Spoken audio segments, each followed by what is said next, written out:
High বন্ধুরা, তিন প্রজাপতি ইউটিউব চ্যানেলে আপনাদের স্বাগত।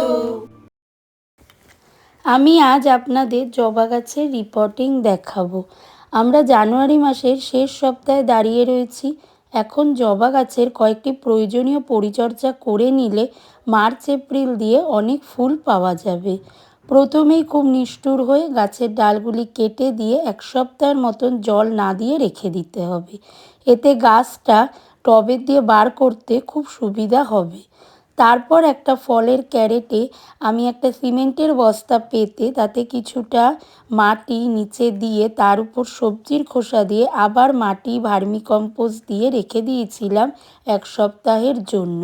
আর মাটিটায় মাঝে মাঝে একটু করে জল দিয়েছিলাম। এতে সবজির খোসাগুলো ভালোভাবে ডিকম্পোস্ট হয়ে গাছের একটা প্রয়োজনীয় খাবার তৈরি হবে। দেখো, এক সপ্তাহ পর গাছটিকে টবের দিয়ে বার করছি, কি পরিমাণে রুট বাউন্ড হয়ে গেছে।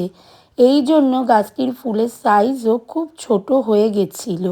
এর শিকড় নিচ দিয়ে আর সাইড দিয়ে বেশ কিছুটা কেটে ফেলে ক্যারেটের ঠিক মাঝ বরাবর বসিয়ে একটু শিংকুচি নিমখোল দিয়ে মাটি ভরে দেব। তারপর ফাঙ্গিসাইড জলে গুলে সেই জলটা দিয়ে গাছের গোড়াটা খুব ভালোভাবে ভিজিয়ে দিয়ে কোনো সেমিসেট এরিয়ায় রেখে দেব।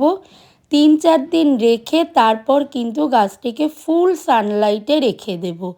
আপনারাও শুরু করে দিন আপনাদের জবা গাছের রিপোর্টিং। এতক্ষণ আমাদের ভিডিওটা দেখার জন্য ধন্যবাদ। এইভাবেই আমাদের পাশে থাকুন, লাইক, কমেন্ট, শেয়ার করুন।